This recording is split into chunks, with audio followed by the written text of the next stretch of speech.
Seguimos conectados con Denis en 103.9.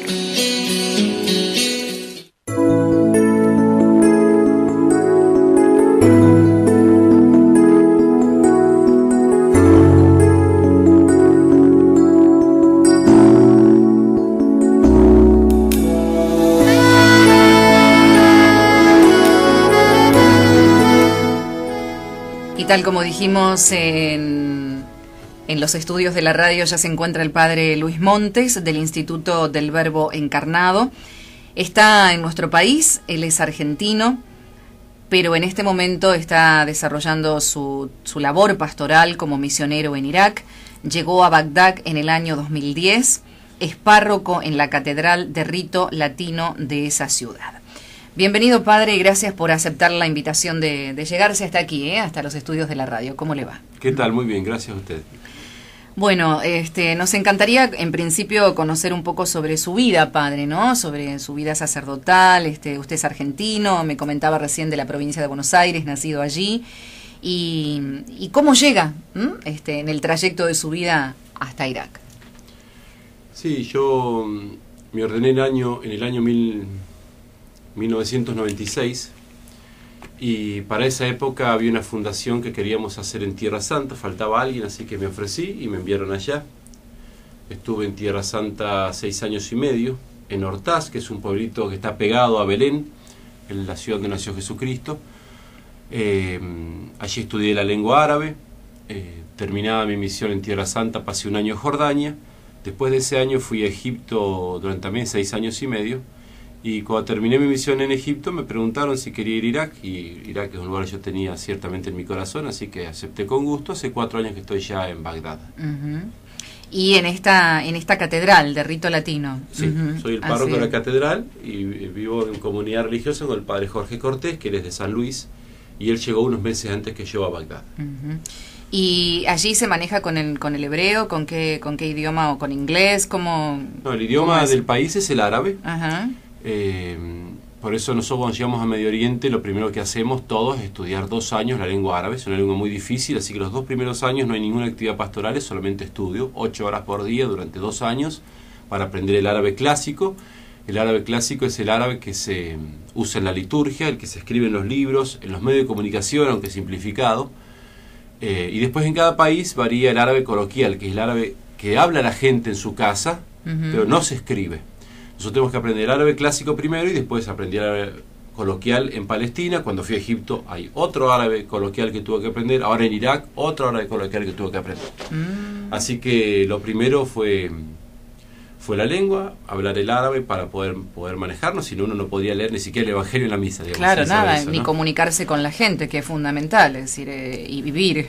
Lo que pasa es que hay gente que, por ejemplo, va y estudia directamente el árabe coloquial y se comunica con la gente, pero no puede, si es sacerdote no puede celebrar misa porque no puede leer. Claro. El árabe que se escribe es distinto del árabe que se habla. Es como si aquí en América Latina, por ejemplo, hablásemos nosotros español, los brasileños portugués, pero todos escribiesen latín. O sea, son 2 lenguas distintas, el árabe clásico y cada árabe coloquial. Entonces, en realidad es más de una lengua lo que tenemos que estudiar. Qué difícil, padre. Y no todas las personas tienen aptitud para los idiomas, o sea que es costoso. Es realmente difícil y lleva mucho tiempo, mucho desgaste.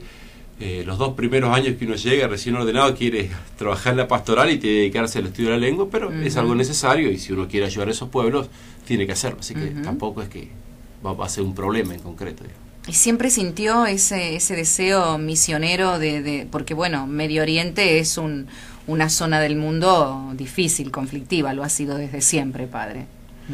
Sí, lo ha sido desde siempre. Yo no pensaba mucho en eso cuando me ofrecí, porque simplemente me ofrecí porque hacía falta y entonces, bueno, el que podía era yo, así que me ofrecí. Es un mundo muy distinto a nosotros, muy especial. Tiene muchos desafíos, muchas dificultades, pero por otra parte es muy hermoso, hay muchísimas cosas buenas de las cuales uno puede aprender. Y eso ha hecho que uno se enamore del lugar, ¿no? O sea, en general los misioneros que van a Medio Oriente quieren seguir ahí, digamos, ¿no? Sí. Un poco se da, porque al estudiar el árabe, que cuesta tanto dinero, tanto tiempo, no es que fácilmente se van a ir a otro lado, digamos, no conviene ir cambiándolos, ¿no? Pero además de eso, uno realmente se entusiasma viviendo con esos pueblos, ¿no? Es algo es algo muy hermoso y es algo de lo cual uno puede aprender mucho. Pese a que los católicos son una minoría, Los padre. católicos son una minoría, pero de ellos podemos aprender mucho. Y además Jesucristo dijo, ir por todo el mundo, digamos, ¿no? Y entonces, esos lugares que por ahí tienen especiales dificultades, que por ahí cuesta más conseguir misioneros que vayan, digamos, tienen un especial atractivo, ¿no? Y Dios nos bendice abundantemente porque en realidad lo que nosotros hacemos es seguir su orden, ¿no? Seguir su mandato de ir a todo el mundo, digamos. ¿Usted es feliz allí? Sí, Sí, no se le nota. No quisiera dejar nunca Medio Oriente, ¿no? Sí. Es más, yo no quisiera dejar Irak. Si algún día tengo que hacerlo porque me necesito en otro lado, estamos dispuestos. Pero ciertamente preferiría realizar todo mi ministerio pastoral en ese país. Estoy enamorado de ese país y quisiera quedarme ahí toda mi vida. ¿Qué lo ha enamorado de Irak, padre? No lo sé.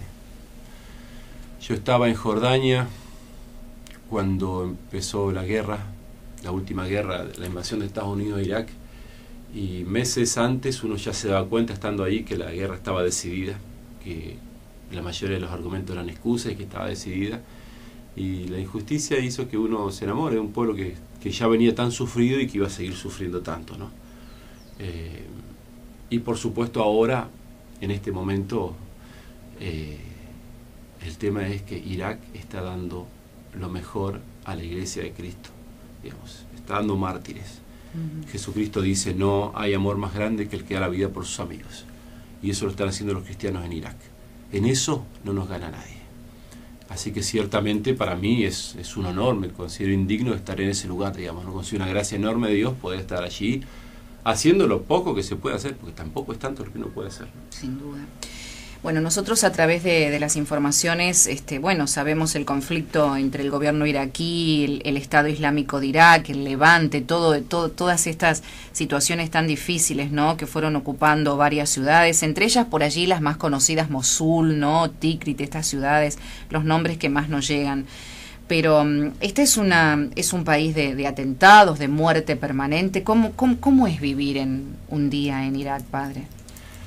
Sí, realmente es muy difícil explicarlo, ¿no? Porque aquí en Occidente solamente reciben las noticias malas. ¿Sí? No es noticia que hay muchas cosas que se pueden continuar normalmente. Es noticia que explotan bombas. Y en ese sentido sí, es peligroso, ¿no? No hablemos todavía del Estado Islámico. Antes del Estado Islámico, desde el 2003 a la fecha, ya más de 10 años que hay atentados, se calcula unos 20 atentados por día en el país. Entonces, cuando uno escucha esa cifra, evidentemente se asusta, piensa en el riesgo, digamos, ¿no? En Bagdad, la ciudad que nosotros vivimos, desde hace más de 10 años, hay atentados casi todos los días. Y algunos días, varios atentados, o sea, puede ser que haya 10, 15 atentados por semana. Esto hace que la idea que uno se puede hacer es que desde afuera es que uno está viendo bajo balas, pero no, tampoco es así, digamos, el peligro existe, pero la ciudad es muy grande, la mayoría de las explosiones uno ni siquiera las escucha, la gente está tan acostumbrada que ni siquiera se comenta las explosiones, a veces nos enteramos que hubo 6, 7 explosiones en la ciudad a la noche cuando vemos las noticias en árabe. Ya forma parte de la rutina, digamos. Ya forma parte de la rutina y ni se comenta, ni se comenta. Uno puede a la mañana estar con parte de los fieles, hacer una actividad, después a la tarde tenemos la adoración, después tenemos la misa, después de la misa charlamos con los fieles, y en ningún momento se va a decir hubo 5 o 6 atentados, salvo que haya sido en la zona de uno de ellos, o que haya habido peligro para algún cristiano de la parroquia, si no ya es algo común y ni se comenta. Entonces nuestra vida es, digamos, hay peligro, tenemos que tener cuidado, a veces tenemos que suspender por semanas las visitas a las casas porque hay más explosiones y eso uno lo sabe. Tenemos que ser cuidadosos por los lugares donde vamos. El paso en muchas calles está restringido, pero fuera de eso, digamos, cada uno sigue con su vida. Los niños van a la escuela, los universitarios van a la universidad, la gente va a trabajar, se van a hacer las compras. Digamos, podría pasar que uno un día vaya al mercado y le explote una bomba, pero también puede pasar que uno esté 40 años en la ciudad sin que le pase nada, ¿no? El obispo nuestro está hace 15 años. Estuvo durante la guerra, es decir, durante los bombardeos.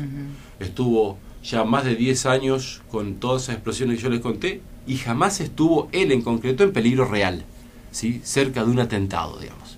Es decir, que podría tocarnos o podría no tocarnos, eso no lo sabemos. Nosotros tenemos que hacer como la gente, que seguir haciendo nuestro trabajo, a seguir haciendo el bien en la medida que se pueda, y estamos en las manos de Dios. Padre, usted dijo que se siente orgulloso porque en realidad Irak está dando mártires, ¿no? Mártires cristianos. Por supuesto que hablamos también de que son un grupo pequeño, o sea, son minoría, pero ¿existe una verdadera persecución a los cristianos en Irak? Sí, si ponemos en paréntesis el Estado Islámico, en general, la sociedad islámica en Irak era bastante abierta en la época anterior, del gobierno anterior.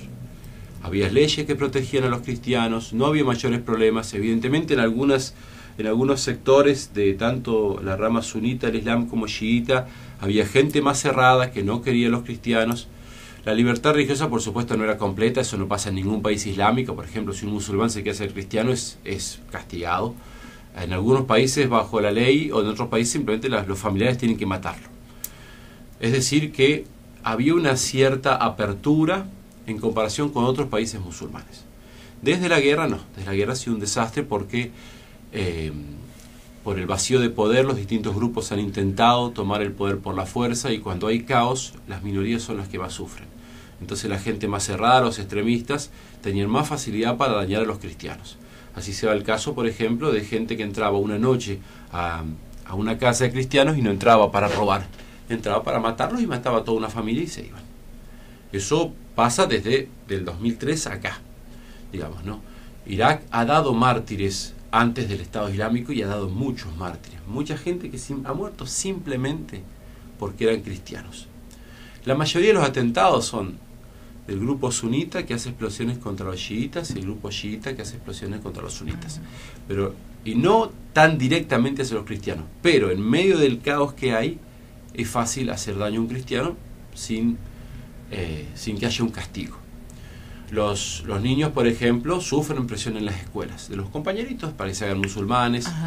Es más fácil para un cristiano perder su trabajo, porque si hay un hombre tiene 2 empleados, uno cristiano y uno musulmán, tiene que echar a uno, va a echar al cristiano primero. Claro. Es más difícil para un cristiano conseguir trabajo. Pero, digamos, en general la gente, el común de la gente, no es que tenga tantos problemas. Yo personalmente he andado por la ciudad de Bagdad caminando en auto, visitado gente, visitado negocios, y en los 4 años no he tenido ningún problema, digamos. Los problemas para la población cristiana iraquí existieron desde la caída del gobierno anterior. Ahora, con este grupo de Estado Islámico que ha tomado gran parte del territorio del país, bueno, donde ellos entran no se puede ser cristiano, ¿no? O sea, lo primero que ellos hacen cuando llegan al lugar es marcan con una nun, que es la N árabe, marcan las casas de los cristianos. Porque en el Corán se habla de los cristianos como Nasara, que significa nazarenos. Ellos los conocen como nazarenos. Como entonces nazarenos. Con la N marcan la casa como diciendo esto es una casa maldita. Y abajo escriben una leyenda que dice esta casa es propiedad del Estado Islámico. O sea, directamente se apoderan no hay lugar para los cristianos dentro del Estado Islámico. Ellos simplemente consideran que los cristianos no tienen derecho a tener nada. Lo que se les exige es que paguen una tasa por no ser musulmanes, un impuesto, que la cuota que ponen es impagable para la familia normal, ¿no? Así que en realidad es algo que no pueden hacer. O se convierten al Islam o los matan. Es por eso que los cristianos en las ciudades tomadas por el Estado Islámico han huido en masa. Y en su vida han tenido que salir sin nada, porque a veces a la tarde se enteraban que a la noche iban a entrar, así que salían sin nada, cargándose a sus niños, a sus seres queridos enfermos. Si los frenaban los del Estado Islámico antes de que salgan, les quitaban el auto, les quitaban todas las posesiones que tuviesen, ¿no? Las anécdotas que cuento son siempre las mismas, pero es lo que pasó, ¿no? Robaban las alianzas matrimoniales, robaban los aritos en las orejas de las bebés, robaron hasta las baterías de los audífonos de los niños enfermos. Y hasta los pasaportes. Ellos no necesitan parar los pasaportes, pero para hacer más daño, ¿no? Y esto es los que dejaban ir, porque han matado muchísimos. ¿Sí? O sea, han matado gente y de modo muy cruel. Han enterrado gente viva para que sufra más. Han decapitado muchísima gente, han decapitado muchos niños. Niños de 10 años los han decapitado y han puesto su cabeza en una pica para que la gente que los vea sienta la amenaza. Esto es lo que le pasa a los enemigos del Estado Islámico. A los que no piensan como ellos, no hay lugar para ellos en su territorio. Por eso es que es conversión o muerte. ¿Usted fue testigo de esto, padre? No, nosotros estamos en Bagdad. Estos datos que conocemos es por testimonio directo de cristianos que están en el norte. La mayoría de los cristianos en Irak son del norte de Irak. Incluso los que están en Bagdad es gente que ha venido del norte. Son esos pueblos donde todavía se conserva el arameo, que es la lengua que habló Jesucristo, o también hablan en siríaco, los cristianos, ¿no? De acuerdo al rito que tengan. Y bueno, por los familiares de ellos en Bagdad nosotros conocemos de testimonio directo lo que está pasando. Además que este grupo terrorista no esconde sus matanzas, sino que las promociona, ¿sí? Ellos matan gente de modo muy cruel y lo filman y lo ponen en Facebook, lo ponen en YouTube. Ellos, como está haciendo ISIS ahora con las muertes. El ISIS es el Estado Islámico. Estado Islámico. La crueldad la utilizan como arma de propaganda. Cuando entraron en Irak, desde Siria se calculaba que había 2.000 combatientes del ISIS o del Estado Islámico, es lo mismo. Ahora se calcula que hay entre 10.000 y 20.000. Y esos fanáticos los han conseguido, entre ellos 2.000 europeos. Claro, porque ellos están reclutando gente de muchas partes del mundo. Sí. No es algo iraquí. Y esos fanáticos los reclutan con la muestra de poder. ¿Y cuál es el poder? La crueldad excesiva con la cual tratan a sus enemigos. Entonces, esto está absolutamente comprobado. En otras guerras, cuando se ocultan los crímenes de guerra, por ahí es más difícil encontrar testigos. Aquí tenemos los testigos directos que lo han visto y tenemos la misma propaganda que ellos mismos han hecho. Porque eso es lo que ellos dicen: nosotros somos esto, nosotros proponemos esto, queremos conquistar el mundo por la fuerza, tomamos Siria e Irak. Por eso ISIS, ¿no? ISIS significa, es la sigla de Estado Islámico de Irak y de Siria.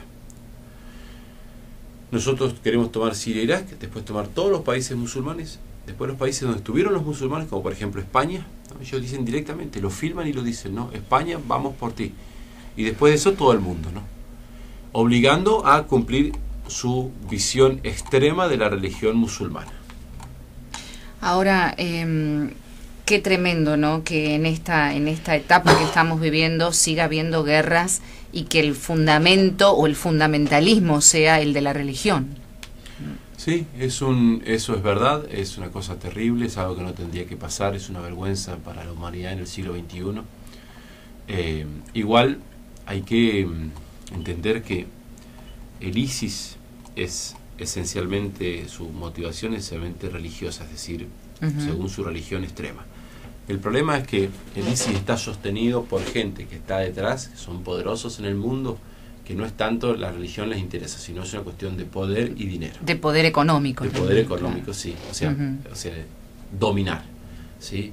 El ISIS ha recibido enormes cantidades de millones y millones de dólares de Qatar, del país Qatar, de Arabia Saudita. Ahora Arabia Saudita se dice enemigo, pero ellos son los que lo sostuvieron en Siria para derrocar al presidente sirio, ¿no?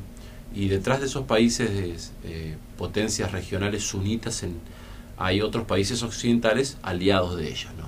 Que han colaborado con el crecimiento de este monstruo, digamos, ¿no? Ahora se lo combate, pero ellos lo utilizaron como peón para derrocar al gobierno de Siria, porque ellos querían debilitar a Irán.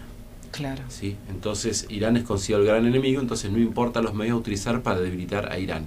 Por eso querían el derrocamiento del presidente de Siria. Y ahí sí también hay una cuestión económica y una cuestión de recursos, de petróleo y demás. Exactamente, evidentemente de petróleo, ese es el tema, el gas de la zona, después Siria como país estratégico por donde pasaría un gasoducto que salía que quieren salir de Irán.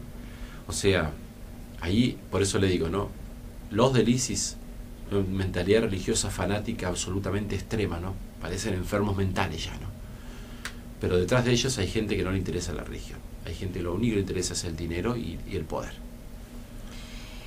Estamos conversando con el padre Luis Montes, que es del Instituto Verbo Encarnado, está en Irak, nos está contando esta tremenda realidad que está viviendo, que se está viviendo en este país, que nosotros conocemos a través de las noticias y de las imágenes. Se va a quedar con nosotros aquí en los estudios de la radio un ratito más.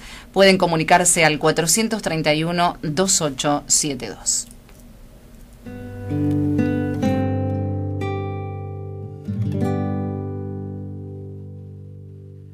Señor, ilumina mi vida. Señor, muéstrame el camino que yo espero en ti. Y no quiero seguir un día más sin ti, Señor. Nuevamente he venido, como ves, vuelvo arrepentido. Ya ves, volví a fallar. Se resiente mi ser y me ahoga este llorar. Quisiera que abrieras mi corazón en dos y lo llenes de amor, Señor. Lléname de esperanza y haz crecer en mí la confianza, sentir que tú estás aquí, tan cerca de mí, y que puedo ser feliz. Quisiera que abrieras mi corazón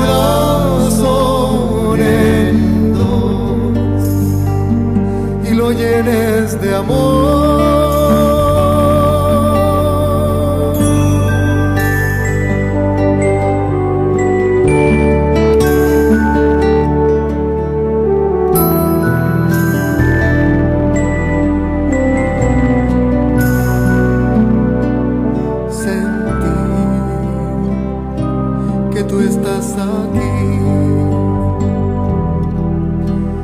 Dentro de mí, y que puedo ser feliz.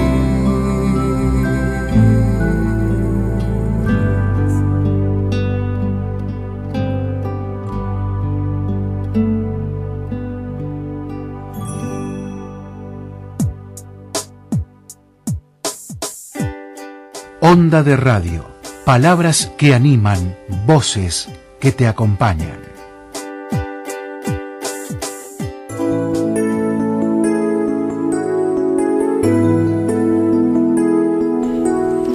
Nosotros siempre decimos, tenemos un eslogan en nuestro programa, Padre, decimos que Onda de Radio es como la vida misma, ¿no? Porque la vida tiene de todo, tiene los momentos lindos, las buenas noticias, las malas, las alegrías, las tristezas. Y realmente esta realidad que nos trae el padre Luis Montes, que está con nosotros aquí, que es argentino, que vive en Bagdad desde el año 2010, es algo que duele y mucho, pero que también saberlo y conocerlo hace que podamos hacer algo, ¿no? Más allá de las oraciones también, padre. Usted está pidiendo muchas oraciones por esta gente. Sí, nosotros empezamos hace 3 años un blog. Hace 3 años no se hablaba mucho de Irak. Se empezó a hablar ahora de nuevo por el ISIS, pero antes no se hablaba de Irak. Veníamos con 20 atentados por día y ni salían los medios. Nosotros sabíamos que si no morían más de 30, 40 personas en Bagdad, no iba a aparecer ningún medio internacional. No era noticia. Entonces quisimos crear un blog que se llamaba Amigos de Irak, porque Irak no tenía amigos, ¿no? Entonces queríamos que la gente conozca un poco. El blog creció mucho, evidentemente, con esto del ISIS, porque de vuelta se ha puesto de moda Irak, digamos. Y desde que lo hemos hecho, el blog que se llama Amigos de Irak y la página de Facebook que tenemos, que también se llama Amigos de Irak, hemos recibido miles de mensajes de apoyo, tantísima gente que reza por nosotros, por los cristianos allí, tantísima gente que escribe mensajes hermosísimos, ¿no? Pequeños pero hermosos. Una señora me escribió: nunca hice penitencia en mi vida, aprendí a hacerla por ustedes. Claro. Otra mujer dice: no tenía nada para mandarles, así que di 3 lecciones de piano y conseguí $20 para mandarles, para los refugiados, ¿no? Es decir que esto de esto que hemos empezado a hacer del blog, etcétera, nos ha mostrado a nosotros cómo la gente normal es buena y ellos quieren apoyar, mandan su ayuda económica, rezan por nosotros, lo comparten en su muro de Facebook, y así se creó una cadena más y más grande. Nosotros el blog nuestro somos 2 personas los que lo hacemos, ¿no? Pero en este momento llega a cientos de miles de lectores. Sí. Prácticamente de la nada, simplemente por gente buena que escucha algo que es doloroso y se une a nosotros, ¿no? Y se une, sí. Además hay una cadena de oración que está circulando también vía mails donde se pide especialmente por los niños, ¿no? Hay 2 cosas que vamos a conversar. Usted mencionaba recién la cifra de refugiados. Son miles y miles. ¿Cómo es esta realidad de ellos? ¿Dónde están ubicados territorialmente? ¿Cómo viven? ¿Cómo sobreviven en realidad? El número de refugiados ha llegado a 1.600.000 personas. La gran mayoría de ellos refugiados últimos, es decir, en los últimos 3 meses por el accionar del ISIS. Cuando este grupo terrorista toma primero la provincia del Anbar, que es una gran provincia sunita muy grande, pero ahí casi no había cristianos y ellos también son sunitas, entonces no hicieron mucha persecución en esos lugares. Cuando toman Mosul, ahí la persecución crece exponencialmente. Los cristianos, que eran 35.000 en la ciudad, huyeron absolutamente todos, no quedó ni uno solo. O sea, huyeron los que pudieron y muchos los mataron, ¿no? Esos cristianos huyeron hacia poblaciones cristianas en la llanura del Nínive, que está cerca. Pueblos que estaban muy cerca. Pero claro, el grupo terrorista siguió conquistando pueblos y tomó esos mismos pueblos donde la gente había huido. Estamos hablando, por ejemplo, de la ciudad de Karakosh, que tenía una ciudad de 50.000 personas y eran todos cristianos. Y de todos esos pueblos debieron huir a su vez todos. La huida natural que tenían era ir hacia el norte, un poco más al norte, la zona del Kurdistán, donde tenían la protección de los kurdos. Los kurdos tienen la milicia Peshmerga. Los kurdos no son un país, son una región semiautónoma en Irak. Entonces tienen su propia milicia y ellos lograron frenar el avance del ISIS hacia el norte. Han tenido también duras derrotas, pero en general han logrado detener el avance del ISIS hacia el norte. Entonces la gran mayoría de los refugiados llegan primero al Kurdistán. De ahí muchos se van a otros lados, se van a Turquía, se van a Jordania, hay muchísimos en Jordania, y los que consiguen visas se van a otros países de Occidente, se van a países de Occidente, ¿no? Esto ha hecho que el Kurdistán se llene de refugiados, ¿no? Está absolutamente sobresaturado de refugiados en este momento. Hay poblaciones con, por ejemplo, de 100.000 habitantes que de una semana a la otra encontraron que tienen 200.000 habitantes, o sea, el doble. Esa gente evidentemente no puede trabajar porque la ciudad no da para darles trabajo. Seguro. Es el doble de personas, la infraestructura no da. Aparte, padre, esto le quiero preguntar, la gente me imagino, tomará lo elemental de su casa y se va, porque no se puede llevar muebles, no se puede llevar, se llevará ropa, algún que otro documento, ¿y en qué se va? En la gran mayoría de los casos la gente se fue con la ropa puesta y nada más, ni siquiera un bolso de ropa adicional. Tenían que caminar muchos kilómetros, era verano, las temperaturas llegaban a 50 grados. Muchas personas, especialmente ancianos y niños, murieron en el camino por la insolación, por la falta de líquido, de bebida, de agua. Entonces se tenían que salir lo más liviano que podían y así salían, ¿sí? Para hacer 50 kilómetros con ese sol, la gente débil no lo podía resistir. Llegan a estas ciudades del Kurdistán donde fueron recibidos, pero ¿recibidos dónde? Claro. O sea, los primeros que abrieron sus puertas fueron los conventos, las escuelas parroquiales y las iglesias, que evidentemente se llenaron de un día para el otro. La gente que sobró, que estamos hablando de cientos de miles de personas, fueron distribuidas en cientos de campos para refugiados. Pero el campo para refugiados, ¿qué es? Es un lugar en el desierto donde hay carpas y donde cada familia recibe una carpa y donde se lleva agua, por ejemplo, en las medias de las posibilidades, antes de sufrir ese terrible calor sin ningún tipo de refrigeración y ni siquiera tenían agua fresca para tomar. Conocemos cientos de familias que están viviendo en la calle, directamente en la calle, duermen en la calle, hacen sus necesidades en la calle, no tienen otra posibilidad. Conocemos cientos de familias que están viviendo bajo puentes, porque al menos ahí consiguen un poquito de sombra. Conocemos cientos de familias que están viviendo en edificios que fueron comenzados y no pueden ser terminados, que tienen solamente las columnas y los pisos. Por empezar, eso es un modo de vida indigno, ¿no? La gente merece más, ¿no? Pero además de eso, se sigue con las enfermedades. El 80% de los niños refugiados están con diarrea. No hay medicinas prácticamente, no han llegado en suficiente cantidad. Lo que sí ha llegado es agua y comida. No han llegado medicinas.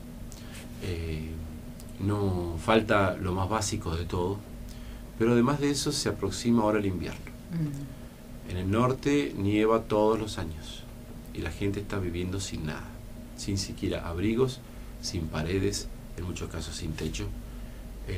Las temperaturas que hay ahí, si esa gente no se la logra reubicar y no se sabe dónde se los va a ubicar, mucha de esa gente va a morir congelada.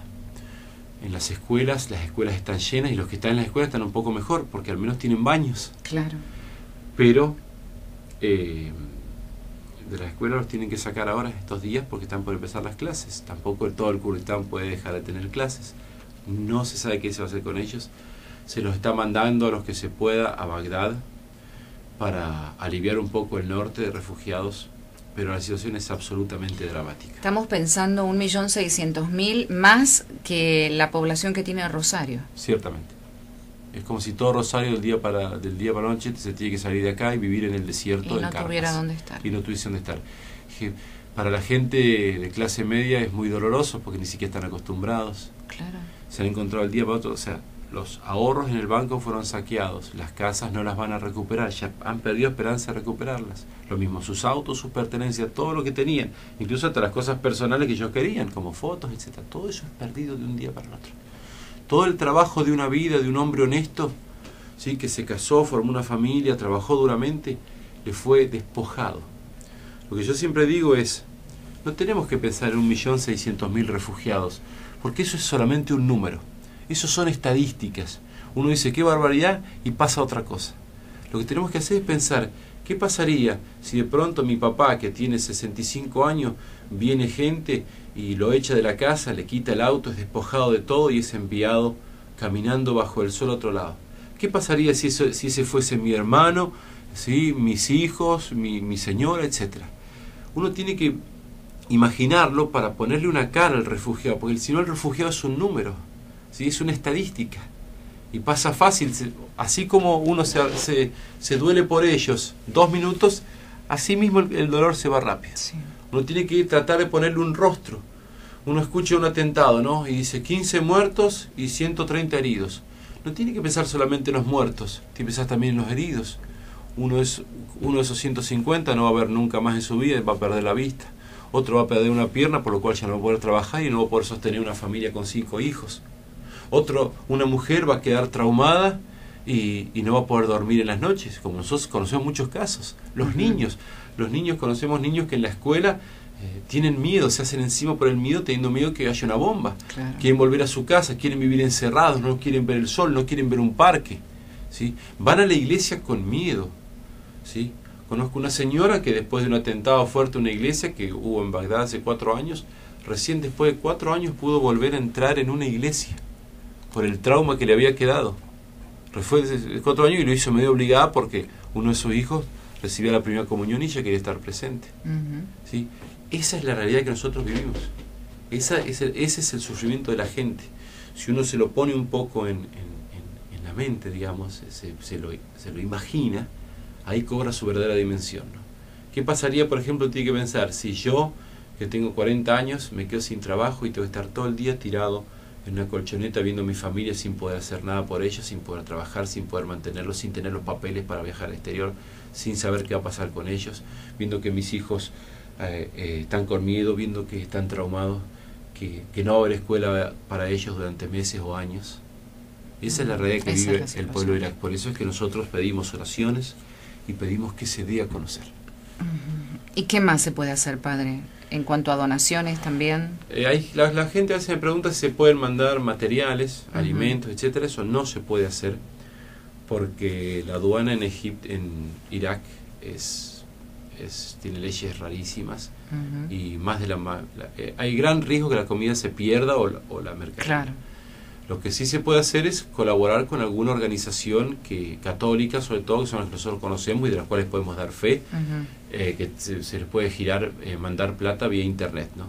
Por ejemplo, Kirche Not, ¿no? Que es ayuda a la iglesia necesitada, es una de las que más ha colaborado. Los Caballeros de Colón también han colaborado mucho. Asia News y una campaña. Nosotros en el blog tenemos, en el blog nuestro tenemos un link que es llamado Cómo Ayudarnos, y ahí hay una cuenta de banco, pero en este momento no aconsejamos la cuenta de banco por el lío que hay en el país, sino aconsejamos usar el sistema PayPal que está ahí, que no hace falta tener cuenta de PayPal, solamente hace falta tener una tarjeta de crédito. Está bien. ¿Cómo es el blog, padre? ¿Cuál es la dirección? El blog es Amigos de Irak. Amigos de Irak, bien. Y para que la gente lo pueda... Y la página de Facebook también es Amigos de Irak dentro de Facebook, es Amigos de Irak barra Facebook, una cosa así. Bien. No, Facebook barra Amigos de Irak. Vamos a hacer una pausa más y luego le quiero preguntar al padre una experiencia, un testimonio que él ha contado y que yo he leído acerca del martirio de Cristina. ¿De qué se trata eso, padre? En minutitos, cuando volvamos de la música. Con todo gusto. Seguimos charlando con el padre Luis Montes. Si alguien recién sintoniza la radio, es un sacerdote del Instituto del Verbo Encarnado, misionero en Irak, está en Bagdad desde el año 2010 y es el párroco de la Catedral de Rito Latino de esa ciudad. Está un mes aquí en la República Argentina visitando a sus familiares.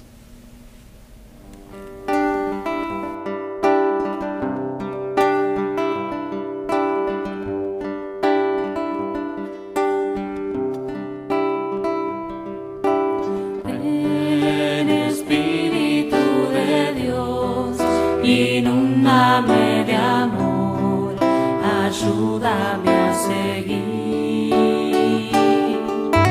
Ven y dame tu calor, toma mi corazón, enséñame a servir. Ven, Espíritu de Dios, ven a mi ser, ven a mi vida,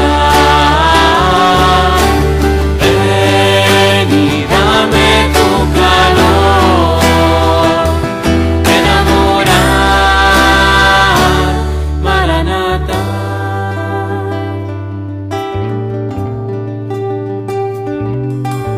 Hoy la vida que me das te invoca en su dolor y clama ven Señor. Ven y cambia mi existir, transfórmame Señor en glorias hacia ti. Ven Espíritu de Dios, ven a mi ser, ven a mi vida, ven y dame tu calor, ven a morar, Maranatha.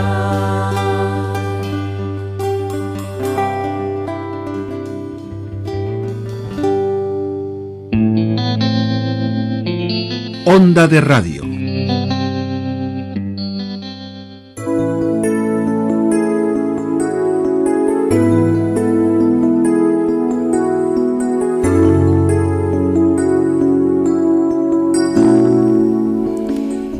Seguimos conversando con el padre Luis Montes del Instituto Verbo Encarnado y si alguien quiere dejar algún mensaje, 431-2872 y también mensajes a través de texto, 341-681-4482.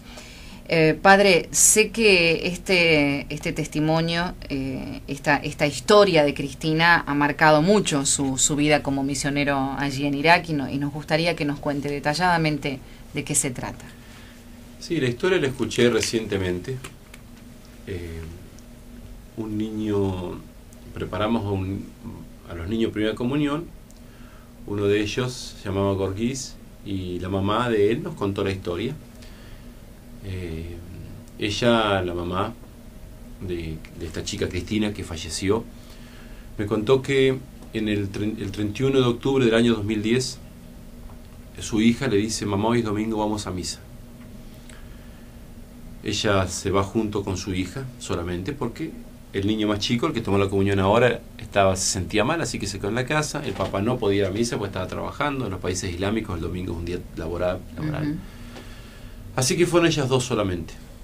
Cuando están cerca de la iglesia, ya entrando en el predio de la iglesia, la mamá de Cristina cuenta que sintió mucho miedo, sin saber por qué.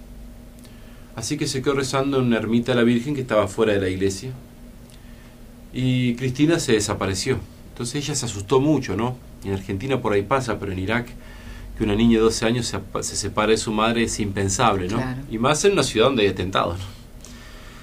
La mujer entra muy nerviosa a la iglesia y la ve allá rezando al fondo, a ella. Es decir, que ella, al verla rezar, se le acerca para retarle y le dice, ¿por qué te alejaste? No hagas eso.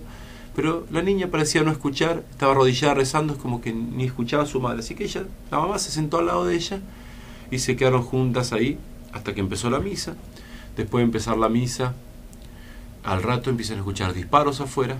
Eran los terroristas que estaban matando a los guardias, a los soldados que custodiaban la iglesia, que eran 2 nada más.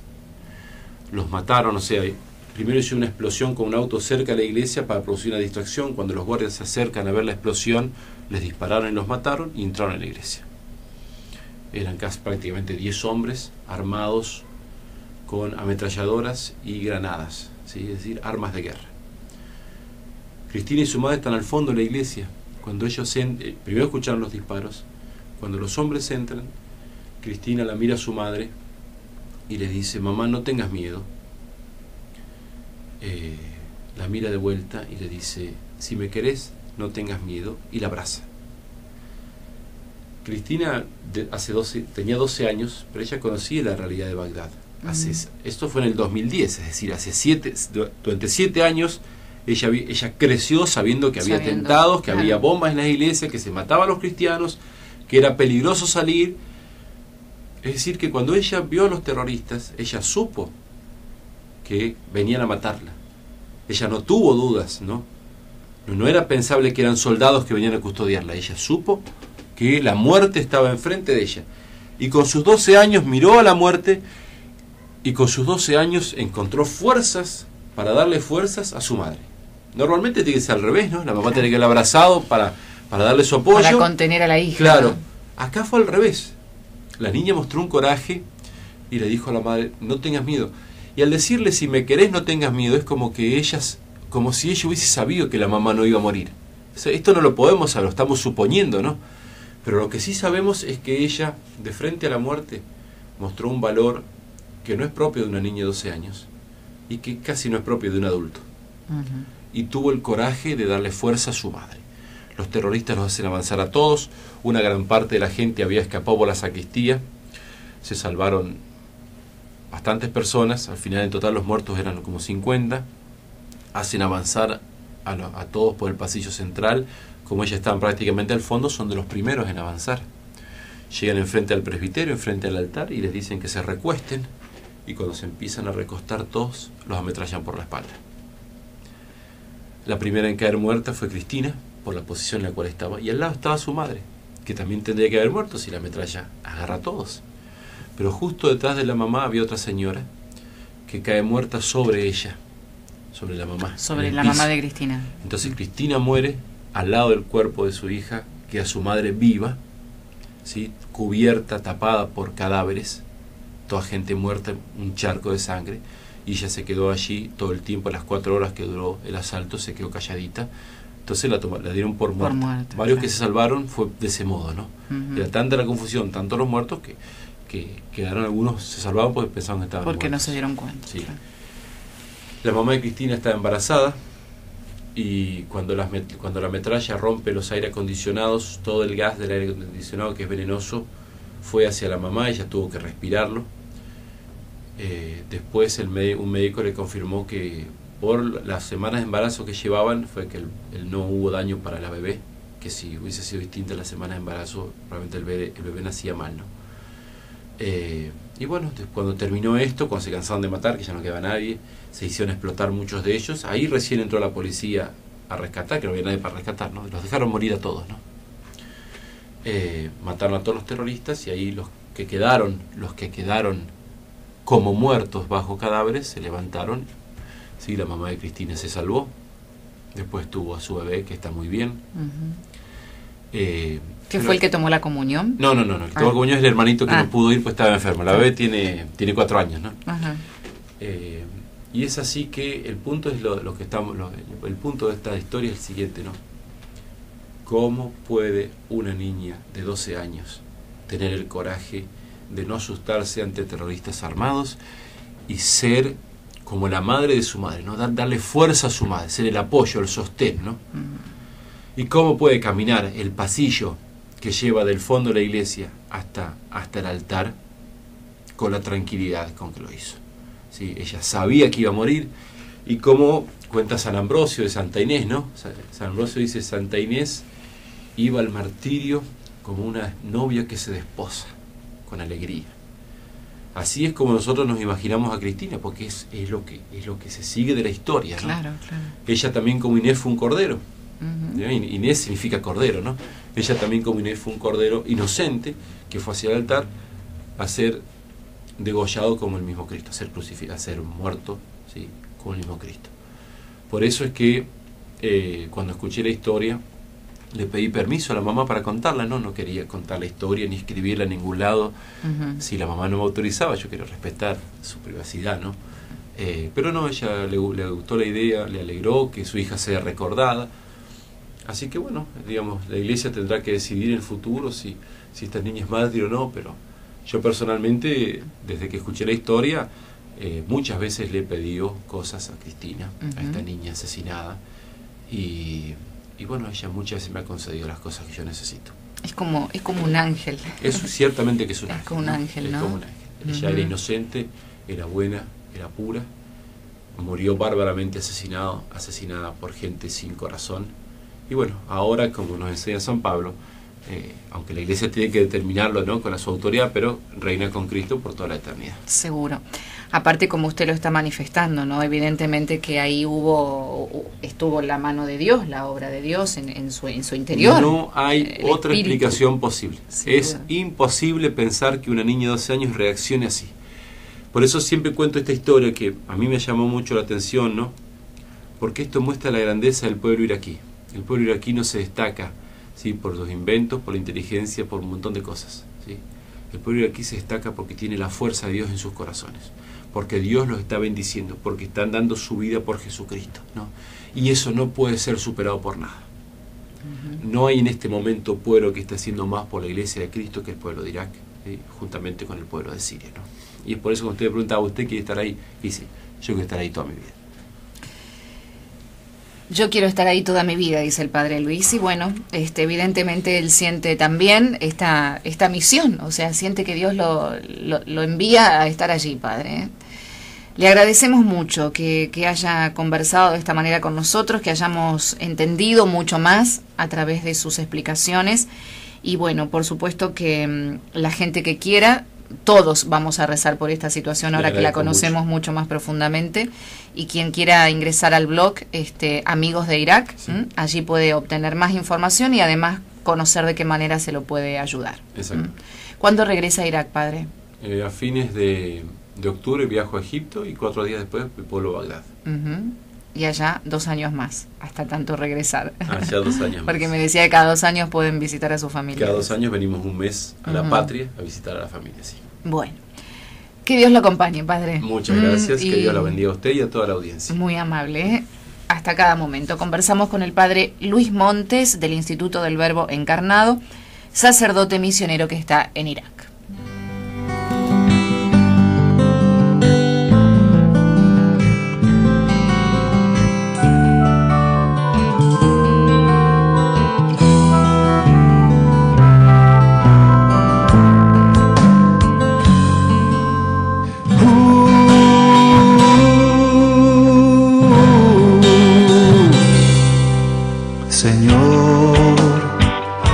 Mi vida nueva antes de que la espera desgaste años en mí.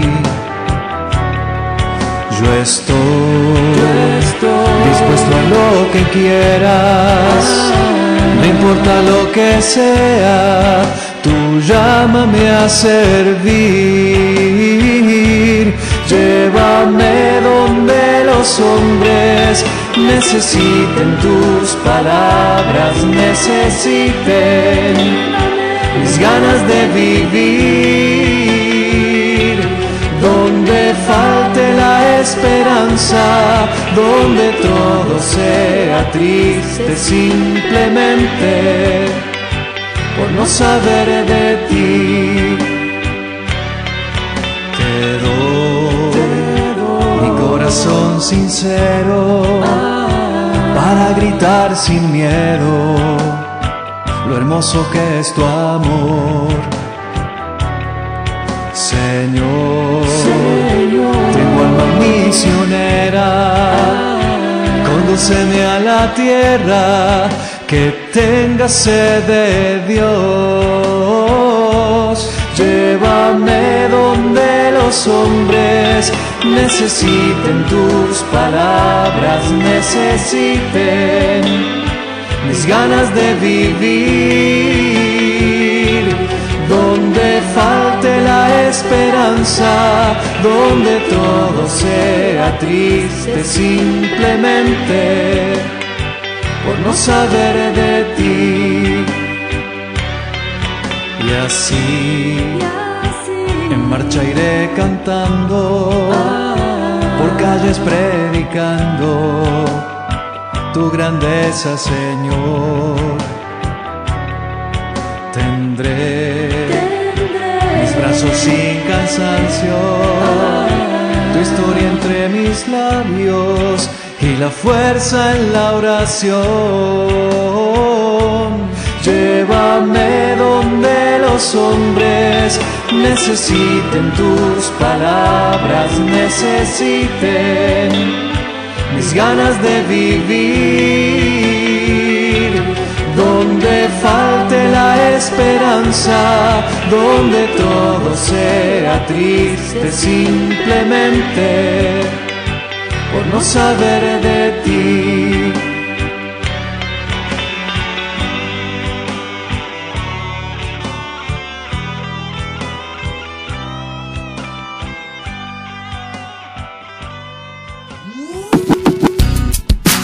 Mientras nos estás escuchando, podés buscarnos en Facebook, FM del Rosario, Onda de Radio Oficial.